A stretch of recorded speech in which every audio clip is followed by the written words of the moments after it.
Quiero ir a la epístola del apóstol Pablo, la primera epístola a los tesalonicenses, y quiero estar leyendo los versículos del 13 al 18.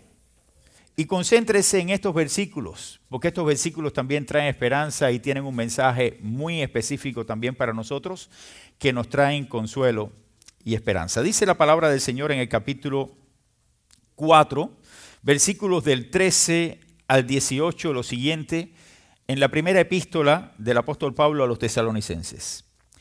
Tampoco queremos, hermanos, que ignoréis acerca de los que duermen, para que no os entristezcáis como los otros que no tienen esperanza. Porque si creemos que Jesús murió y resucitó, así también traerá Dios con Jesús a los que durmieron en él. Por lo cual os decimos esto en palabra del Señor, que nosotros que vivimos, que habremos quedado hasta la venida del Señor, no precederemos a los que durmieron. Porque el Señor mismo con voz de mando, con voz de arcángel y con trompeta de Dios, descenderá del cielo y los muertos en Cristo resucitarán primero. Luego nosotros, los que vivimos, los que hayamos quedado, seremos arrebatados juntamente con ellos en las nubes para recibir al Señor en el aire. Y así estaremos siempre con el Señor.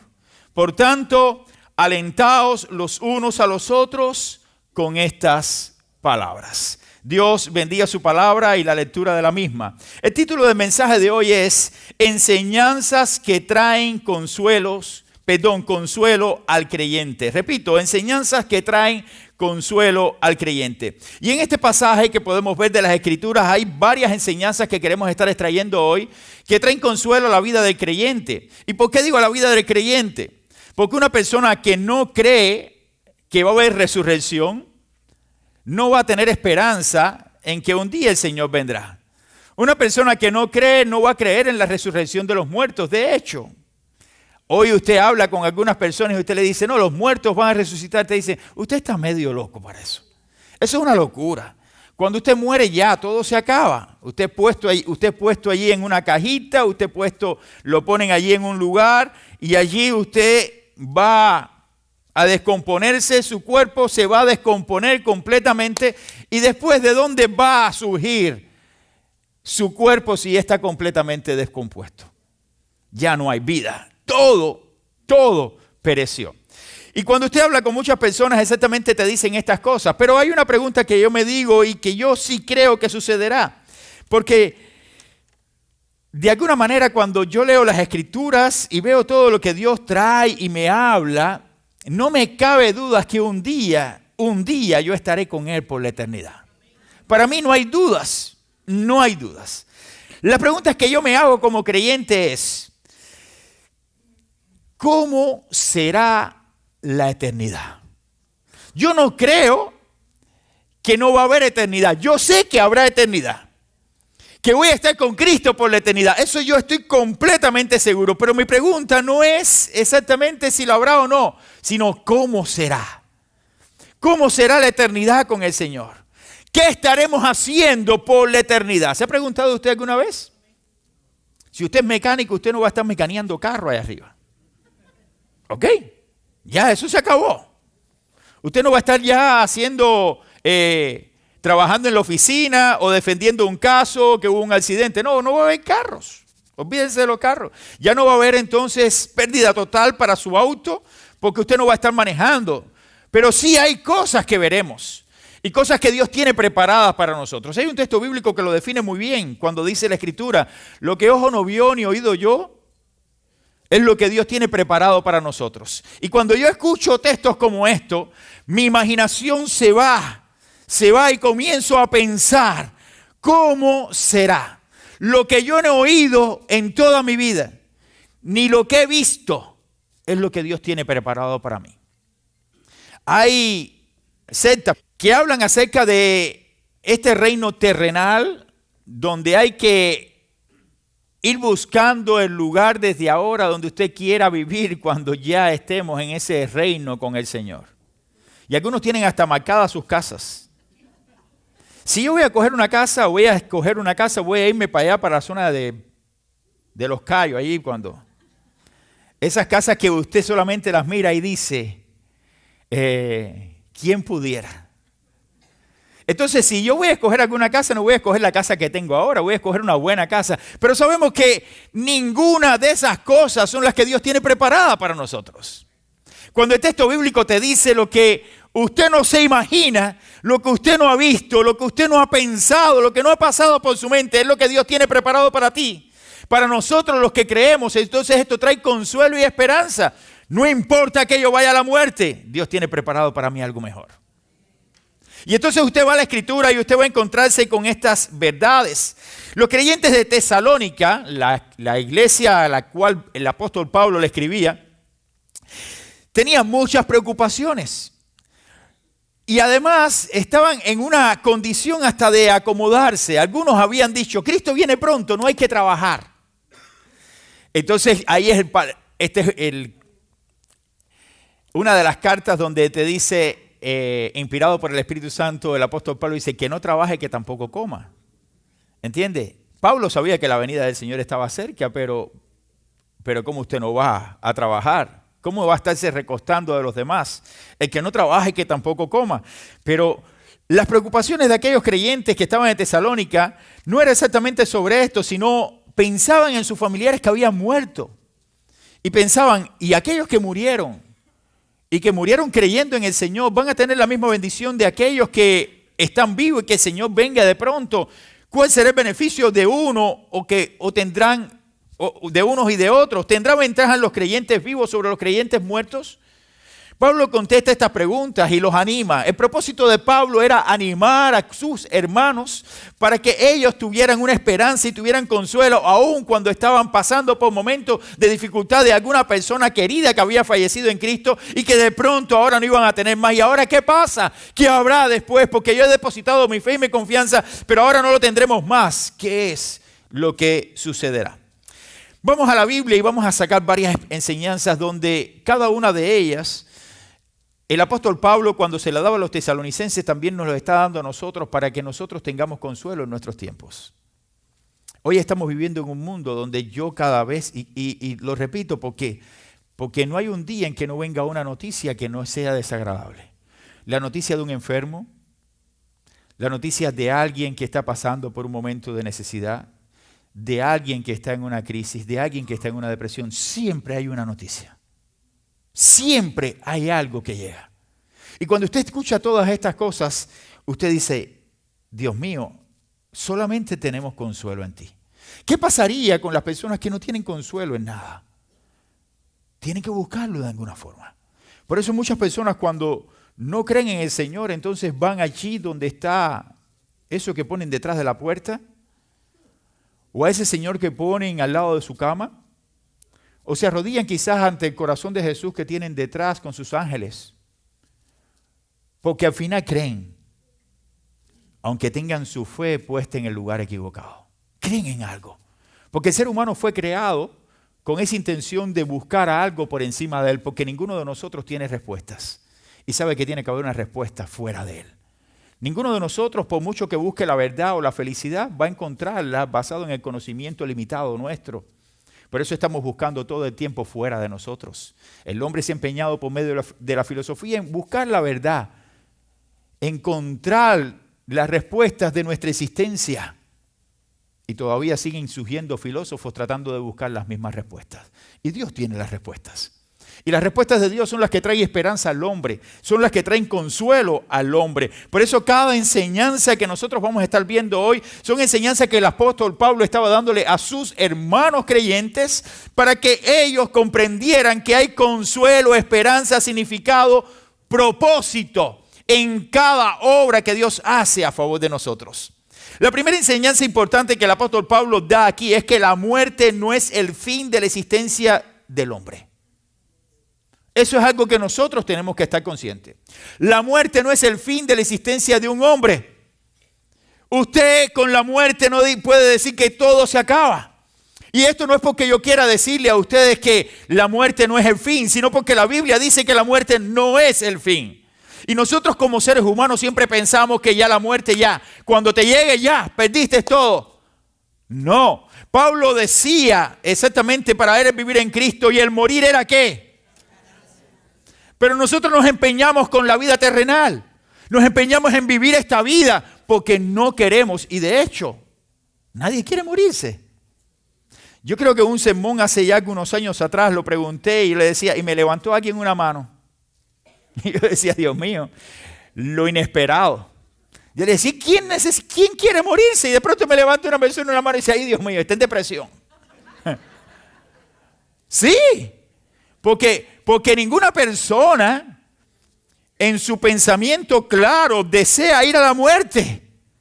Pero Pablo cuando escribía no estaba diciendo exactamente que quería ir a la muerte. Pablo lo que decía para él es vivir a Cristo, el morir era ganancia. Pero en algún pasaje de la Escritura también Pablo dijo, pero todavía no. Porque todavía quedan cosas por hacer. Yo todavía estoy pensando en mi familia, en mis 2 hijos. Y yo digo, Señor, dame la oportunidad de ver mis nietos. Y cuando tú veas a los nietos, entonces vas a decir, Señor, dame la oportunidad de ver a mis bisnietos. A mis tataranietos. Y por ahí para allá todos. Y entonces no queremos morirnos. Queremos seguir viviendo y seguir viendo la herencia que Dios nos ha dado. Pero quiero decirle, mis hermanos, que aquí cuando el apóstol Pablo habla, le está diciendo claramente a sus hermanos, la muerte no es el fin de la existencia de un hombre. La muerte no es el fin de tu vida. Para un creyente debe saber exactamente esto. Dice la Biblia, tampoco queremos, hermanos, que ignoréis acerca de los que duermen, para que no os entristezcáis como los otros que no tienen esperanza. Y la palabra dormir aquí está hablando acerca de la muerte. Si usted se da cuenta, cuando usted va al capítulo 11 del Evangelio de Juan, y Cristo llega donde estaba Lázaro, las hermanas de Lázaro le dicen al Señor, Señor, si hubieras estado aquí, mi hermano no hubiera muerto. ¿Y qué le dijo el Señor? No está muerto. Solo duerme. Es decir, el Señor compara el momento de la muerte como un pequeño descanso. Pero lo interesante del pasaje no es que el Señor lo haya comparado exactamente con esto. Cuando usted va a la Biblia, usted también se va a encontrar en Mateo capítulo 22, versículo 32, que dice la Escritura, que el Señor dice, yo soy el Dios de Abraham, el Dios de Isaac y el Dios de Jacob. Dios no es Dios de muertos, sino ¿de qué? De vivos. Y cuando el pasaje te dice que Dios es el Dios de Abraham, el Dios de Isaac, el Dios de Jacob, y que Dios no es Dios de muertos, sino de vivos, ¿aquellos hombres estaban muertos? Es una buena pregunta. ¿Estaban muertos Isaac, Abraham, Jacob? Estaban vivos, porque el Espíritu va a Dios que lo dio. Es decir, la muerte simplemente es un paso, es una separación del cuerpo y del alma. El cuerpo va a la tierra como era antes, como dice Eclesiastés, y el Espíritu va a Dios que lo dio. Hay una separación, y en esa separación usted va a estar simplemente hasta el día de la resurrección sin un cuerpo corporal, sin un cuerpo físico. Pero cuando hablemos ahora de la resurrección vamos a estar hablando un poquito más sobre esto. Yo lo único que quiero mostrarles a ustedes es que el hombre, aun cuando se empeña en buscar una respuesta del fin de la existencia del mismo, no es el fin la muerte. La muerte no es el fin. Los filósofos han hablado acerca de la inmortalidad. Hay noticias ahora acerca de que el hombre va a ser inmortal y están tratando de buscar soluciones para inmortalizar al hombre. Es imposible inmortalizarlo desde la perspectiva humana. El hombre no es un ser mortal desde la perspectiva física, pero de la perspectiva divina Dios dice que somos inmortales porque el Espíritu que Él nos dio, que vuelve, nadie puede destruirlo.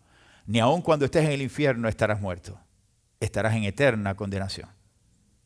¿Entienden? Estarás en eterna condenación. Se han escrito revistas, se han publicado tratados, hasta en el antiguo, yo no sé cuántos de ustedes recuerdan, si son algunos cubanos, las revistas aquellas del Sputnik, que venía de la Unión Soviética que llegaba a Cuba. En esa revista del Sputnik salió un escrito una vez que nosotros lo tomamos y ahora lo tomé como referencia, donde se habló de un grupo de cavadores que cuando se encontraban en cierta profundidad, pusieron micrófonos de alta potencia y escucharon como quejidos. Y usted dice, ¿cómo es posible? Ahora yo no puedo definir, no, porque el infierno está en el centro de la tierra, algunos dicen. No voy a entrar ahora en el lugar donde está. Lo que sí les voy a decir que ese es el lugar que Dios tiene preparado para todos aquellos que no creen.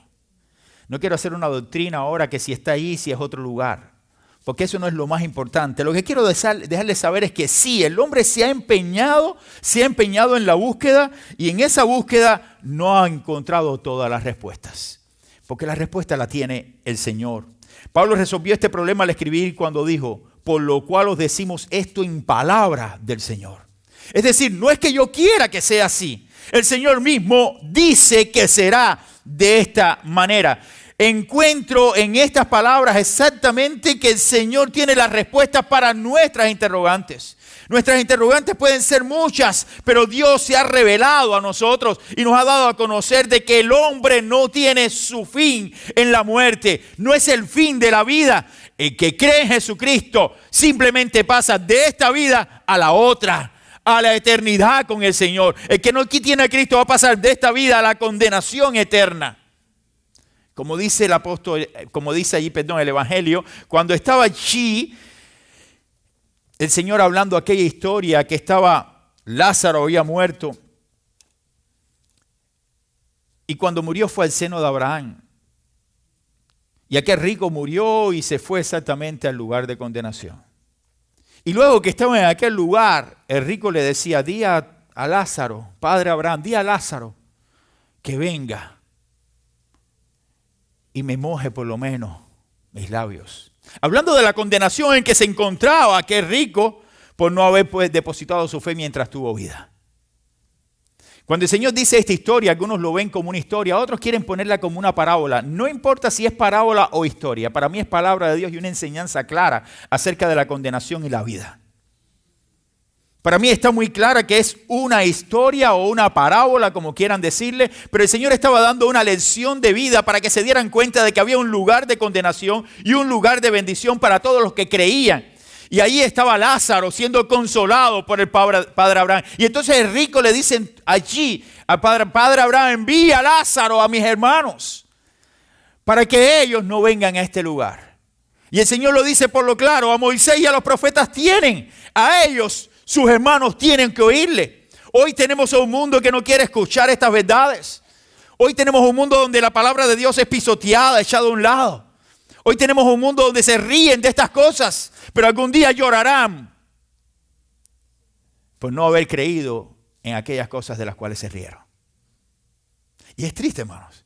Nosotros tenemos la responsabilidad de dar un mensaje y el mensaje para nosotros está claro porque trae consuelo, trae esperanza, creerte para el hombre incrédulo. Simplemente trae risa.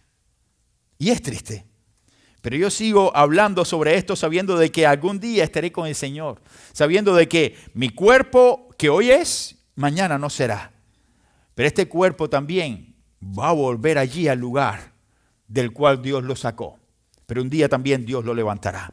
Otro hecho que nos consuela y nos anima es lo que aparece como segundo principio. La venida de Cristo es un hecho que se cumplirá. Y eso es otro de los temas que muchas veces no queremos hablar. O nos cuesta hablar como, decimos, no, Cristo viene. Y a veces lo tenemos hasta como chistes. Yo recuerdo un chiste de mi infancia, que había una persona que estaba en medio de un servicio y había llegado con ciertas características después de haber bebido y de pronto el predicador comenzó a decir, Cristo viene. Y ahí se paraba por atrás y dice, ese no viene. No viene. Y el predicador seguía diciendo, Cristo viene. Ese no viene nada. Y de pronto alguien dice por allá, viene la policía y dice, me voy que esa sí viene. Así viven muchas personas. Son incrédulos con respecto a las promesas de Dios. Son incrédulos con respecto a la palabra de Dios. No quieren creer la veracidad de las promesas. Él ha dicho que vendrá y vendrá. Él no es hijo de hombre para fallar a sus promesas. Es un hecho de que Cristo un día vendrá por nosotros, vendrá por su iglesia. La Biblia dice claramente a partir del versículo 15, por lo cual os decimos esto en palabra del Señor, que nosotros los que vivimos, hablando de la resurrección, dice, porque el Señor mismo con voz de mando, con voz de arcángel, con trompeta de Dios, versículo 16, descenderá del cielo y los muertos en Cristo resucitarán primero. Y habla de todo el orden de la resurrección. Y entonces termina diciendo, por tanto, alentaos, versículo 18, los unos a los otros con estas palabras. Aliéntense porque el Señor viene por nosotros. No importa que estemos muertos o vivos, habrá resurrección, como voy a decir en unos instantes, porque el Señor los levantará. Es decir, hermanos, cuando usted va a la Escritura, usted solamente tiene que saber de que acontecerá tal como el Señor lo ha dicho. El mismo Señor dijo, voy pues a preparar lugar para vosotros, para que donde yo esté vosotros también estéis. Y es cuando le hace la pregunta, pero ¿cómo nosotros vamos a saber el camino? Y entonces Jesucristo dijo, yo soy el camino. Yo voy a preparar lugar para ustedes. Ustedes no saben el camino. ¿Cómo vamos a saber cómo vamos a ir a ti? Bueno, yo soy el camino. Yo soy la verdad y la vida. A ese lugar que yo tengo preparado para ustedes, que está al lado de mi Padre, porque hay muchas moradas. Y yo voy a preparar la de ustedes. Solamente ustedes vienen por medio de mí. Por tanto, por medio de Jesucristo, que es nuestro Señor y Salvador, quien murió en la cruz del Calvario por nuestros pecados, creyendo en Él, usted tiene vida eterna. Y un día podrá disfrutar de la bendición de estar con Él por la eternidad, porque Él vendrá. La venida de Cristo es un hecho real. Él vendrá por su iglesia. Él vendrá por primera vez cuando vino allí a encarnarse, o vino por primera vez cuando vino y se encarnó por nuestros pecados, y vendrá por segunda vez cuando venga a poner orden a este mundo, pero habrá un arrebatamiento. El Señor levantará a su iglesia. Yo lo creo. Hay muchas personas que dicen que el arrebatamiento es un hecho simultáneo que ocurrirá al final de la tribulación. No quiero adentrarme en esto porque son temas doctrinales y que no nos van a dar a nosotros una respuesta clara. Solamente quiero decirles que la Biblia habla de este arrebatamiento y que es un hecho que va a ocurrir. Si ocurre al final, va a ocurrir. Si ocurre intermedio de la última semana o de los últimos 7 años, va a ocurrir. Y si ocurre antes de los 7 años de tribulación y gran tribulación, va a ocurrir. Lo que yo estoy seguro es que va a suceder.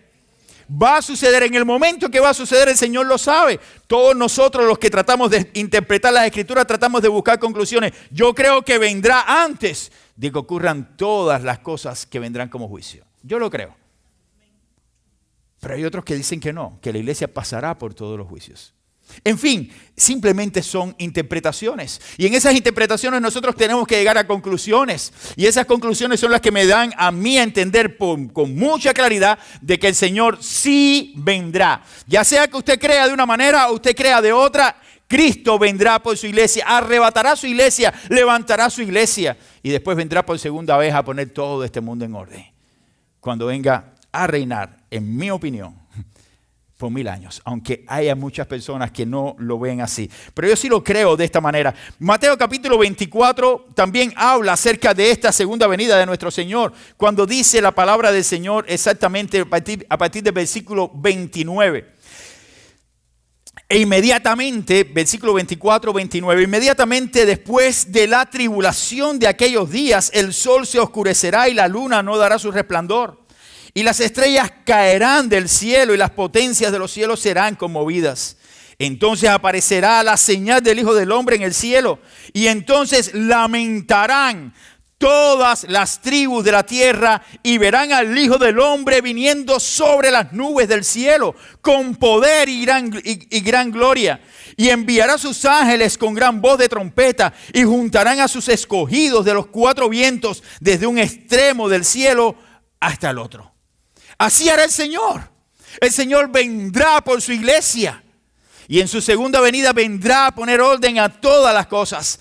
Hoy nosotros estamos viendo tantas verdades que las Escrituras se están cumpliendo, que las Escrituras dicen la verdad y aún así el hombre sigue incrédulo. No quiere creer estas verdades. Apocalipsis capítulo 22, hablando ya de este último libro de la Escritura y sellando ya toda la profecía, el mismo Señor hablando, dice en el versículo 7, he aquí vengo pronto, bienaventurado el que guarda las palabras de la profecía de este libro. Vengo pronto, dijo el Señor. Si Él lo dijo, yo lo creo. Luego más adelante en el mismo pasaje, versículo 12 en adelante, dice lo siguiente, referente también o una repetición de las mismas palabras. He aquí yo vengo pronto y mi galardón conmigo para recompensar a cada uno según su obra. Yo soy el alfa y el omega, decía el Señor, el principio y el fin, el primero y el último. Ese es el Señor. Él vendrá por su iglesia. Yo Jesús he enviado mi ángel para daros testimonio de estas cosas en la iglesia. Yo soy la raíz del linaje de David, la estrella resplandeciente de la mañana. Y termina diciendo, el que da testimonio de estas cosas, dice, versículo 20 de Apocalipsis 22, ciertamente vengo en breve. Ciertamente vengo en breve. Y Juan, inspirado por el Espíritu Santo, dice, amén. Amén, así sea. Sí, ven, Señor Jesús. La gracia de nuestro Señor Jesucristo sea con todos vosotros. Amén. El Señor vendrá, hermanos. Es una esperanza escrita y una esperanza que no nos avergüenza.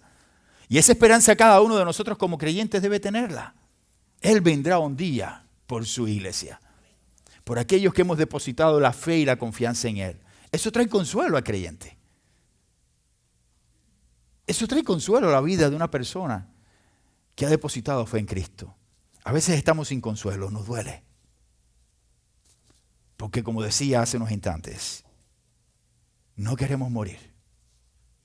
Nos aferramos a esta vida. No queremos que nos suceda nada. Pero la realidad es que Cristo trae esperanza. La realidad es que cada una de las palabras que aparecen en este libro escrito e inspirado por el Espíritu Santo a hombres como usted y como yo, los inspiró para que nos dejaran estas palabras de esperanza. Él vendrá otra vez. Y el hecho de que Cristo volverá se convierte en una realidad para el creyente. Es una realidad para el creyente. Trae consuelo al creyente, sabiendo de que no importa que un día muramos. Porque vamos a morir. Vamos a morir. Un día vamos a morir. Pero cuando muramos vamos a ir a la presencia de nuestro Dios. Y esa promesa nos da tranquilidad porque estaremos por la eternidad con Él. Yo no sé lo que voy a hacer en la eternidad. En un sentido, hablando. Sé que voy a estar alabando a Dios por toda la eternidad, ok. Pero esa idea de eternidad no está en la mente finita del ser humano. Limitada. Es que no puedo ni imaginar. ¿Cómo puedo imaginar yo esa bendición de estar en la presencia de Dios por la eternidad? Sin aburrirme. Como muchos jóvenes que dicen, estuve aburrido. No tendrás tiempo de aburrirte. No tendrás tiempo de pensar en boberías. No tendrás tiempo de usar la tecnología, porque no habrá tecnología. Habrá calles de oro, el mar va a ser de cristal, va a ser algo en la Nueva Jerusalén. Va a ser algo precioso, hermanos. Algo inimaginable.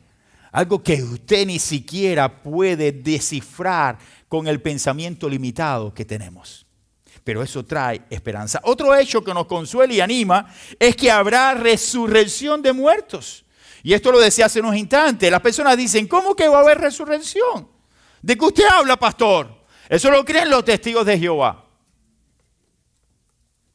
No son los testigos de Jehová, es la Biblia. La Biblia la que dice esto. ¿Ustedes recuerdan el pasaje cuando Pablo llega a Atenas? Pablo llega y comienza a ver una serie de lugares donde habían dioses de los atenienses. Había de todo. Y para ver más, habían puesto un lugar donde no había nada. Y ponían allí, por si acaso hay alguno, adoramos también al Dios no conocido. Al que no conocemos también lo adoramos. Y Pablo se aprovecha de aquella oportunidad y comienza a hablarles estamos hablando de que los que estaban reunidos en aquel lugar eran filósofos, personas que eran los que se ponían a discutir acerca del inicio de las cosas, de los dioses, que si quién vino primero, la gallina o el huevo, todas esas cosas que hacen los filósofos. Porque tratan de buscar explicaciones. Y Pablo se paró delante de todos ellos y dice, a ese Dios no conocido es el que yo vengo a anunciar. Si usted recuerda el pasaje, la disertación fue espectacular. Pablo dio una disertación tremenda. Pero cuando llegó al final y habla de la resurrección, dice la Escritura que se levantaron y se fueron. Y algunos se quedaron porque no creían en la resurrección. Es decir, que todo estaba bien hasta que hablaste de la vida después de la muerte y de que tu cuerpo va a resucitar. Eso es una locura. Para aquellas personas de aquel tiempo era una locura. Hoy continúa siendo una locura para muchos. Va a haber resurrección. Eso es una locura. ¿Cómo es posible que un cuerpo despedazado por un animal en el mar pueda recuperarse y pueda ser levantado y resucitado? Dice la Biblia que los cuerpos del mar serán devueltos. Así lo dice la Escritura en Apocalipsis. Aquellos que murieron hasta en el mar serán devueltos. Y para mí será así, en un abrir y cerrar de ojos. Como lo dice también la Escritura. En un abrir y cerrar de ojos, todo acontecerá. El Dios eterno que tiene el poder suficiente para hacer las cosas, lo hará. Entonces Cristo enseñó esta doctrina. No es una doctrina de un grupo específico o una secta. No es una doctrina de alguien que dijo que va a haber resurrección. Es una enseñanza bíblica. Lo creemos y esa enseñanza trae consuelo al creyente porque sabemos que un día nos vamos a levantar de entre los muertos. ¿Ustedes se imaginan que yo pase toda mi vida aquí hablando de Cristo que resucitó y que nosotros simplemente tenemos que tener esperanza para esta vida? Porque después de la muerte ya no hay más nada. Después que usted muera ya se acabó todo. Entonces yo estoy aquí para darle conferencias de boberías. ¿Cómo se vive mejor? No, hermanos, nosotros no estamos aquí para saber cómo se vive mejor. Nosotros sabemos que se vive mejor con Cristo. Mi objetivo no es hacerle creer a ustedes que se vive mejor con Cristo. No, es que yo sé que se vive mejor con Cristo. Mi objetivo aquí es decirle que hay esperanza en Cristo. Y que después que muramos vamos a estar con Él. Y que un día va a haber resurrección. Eso es fundamento en nuestra fe.